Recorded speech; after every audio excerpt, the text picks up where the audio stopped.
Shalom, saudara yang dikasihi Tuhan, tidak dapat dipungkiri hidup di tengah dunia yang penuh dengan berbagai dinamika kehidupan, kita akan menjumpai atau menghadapi situasi atau kondisi, bahkan orang-orang yang menyenangkan dan tidak menyenangkan di dalam kehidupan kita.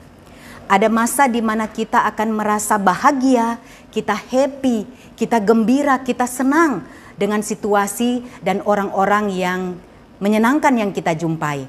Namun ada kalanya kita akan merasa kesal, kita marah, kita merasa kecewa, putus asa, kita merasa ingin menyerah, bahkan mungkin kita merasa Tuhan tidak adil atas apa yang terjadi di dalam kehidupan kita.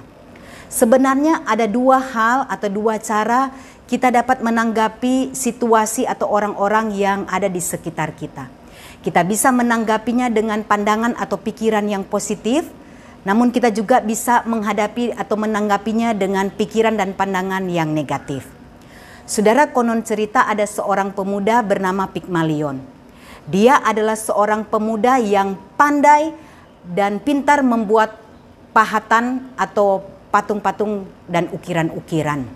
Namun bukan itu yang membuat Pygmalion menjadi terkenal dan disenangi oleh teman-teman dan tetangga-tetangga yang ada di sekitarnya. Konon cerita, satu kali mereka mendapati lapangan di tengah kota becek. Sementara teman-temannya mengomel dan menggerutu dengan situasi yang terjadi, Pygmalion justru mengatakan untung hanya lapangan di tengah kota itu yang becek, sementara lapangan-lapangan yang lain tidak. Apabila ada orang yang ingin membeli patung pahatannya dan menawar dengan harga yang sangat rendah, teman-temannya akan berbisik-bisik dan mengatakan pelit sekali orang itu. Tetapi Pygmalion memiliki pandangan yang berbeda. Dia mengatakan mungkin orang itu membutuhkan uang itu untuk urusan yang lebih dia butuhkan. Dan masih banyak lagi saudara cerita-cerita tentang Pygmalion yang memiliki pandangan atau pikiran-pikiran yang positif terhadap segala sesuatu yang ada di sekitar dia. Suatu kali Pygmalion membuat sebuah patung wanita dari sebuah kayu yang sangat halus. Ketika dia menyelesaikan patung itu, teman-temannya mengatakan, sebagus-bagusnya patung itu cuma patung, bukan istrimu. Tetapi Pygmalion tidak menanggapi dengan negatif apa yang dikatakan oleh teman-temannya. Dia memperlakukan patung itu dengan sangat bagus, dengan sangat baik seperti seorang manusia. Para dewa yang ada di gunung Olympus memperhatikan dan menghargai apa yang dilakukan oleh Pygmalion. Mereka kemudian memberikan anugerah dengan mengubah patung wanita itu menjadi manusia betulan. Saudara, Pygmalion senang sekali. Dia memperlakukan dengan baik patung itu. Dan akhirnya patung wanita itu yang sudah menjelma menjadi seorang manusia menjadi istri Pygmalion. Dan konon cerita patung atau wanita itu adalah wanita yang tercantik di negeri Yunani. Saudara, nama Pygmalion tetap dikenang sampai kini. Dan itu adalah sebuah gambaran dari dampak cara berpikir yang positif. Saudara, bagaimana dengan kita orang-orang yang percaya kepada Tuhan menanggapi situasi atau keadaan dan orang-orang yang ada di sekeliling kita yang mungkin tidak menyenangkan dalam kehidupan kita? Rasul Paulus mengingatkan di dalam Filipi pasal yang keempat ayat yang ke-8. Jadi akhirnya saudara-saudara, semua yang mulia, semua yang adil, semua yang manis, semua yang suci, semua yang sedap didengar, semua yang disebut dengan kebajikan dan patut dipuji, pikirkanlah semuanya itu.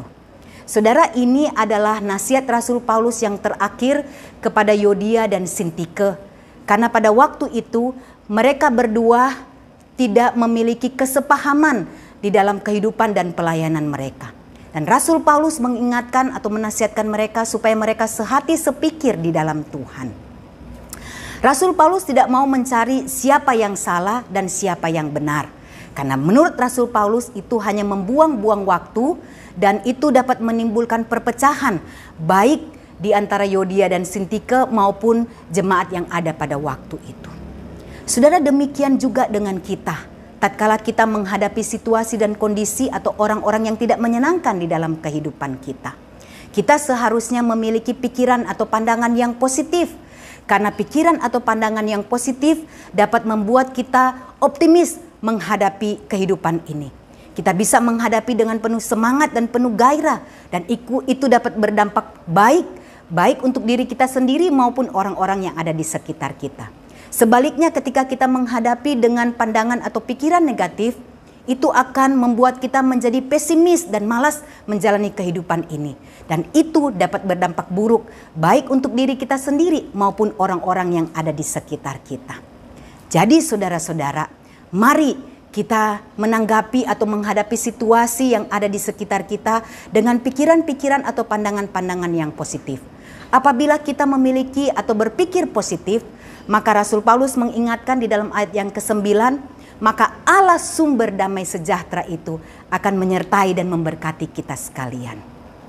Bagaimana saudara ketika kita menghadapi orang-orang atau situasi yang ada di sekitar kita? Apakah kita memilih untuk memiliki pandangan positif atau kita memilih untuk memiliki pandangan yang negatif? Biarlah kita memohon pertolongan dari Tuhan supaya tatkala kita menghadapi situasi-situasi atau orang-orang yang seperti itu, dengan hikmat dari Tuhan, kita bisa menghadapinya dengan pikiran atau pandangan yang positif. Kiranya Tuhan Yesus menolong kita semua. Amin.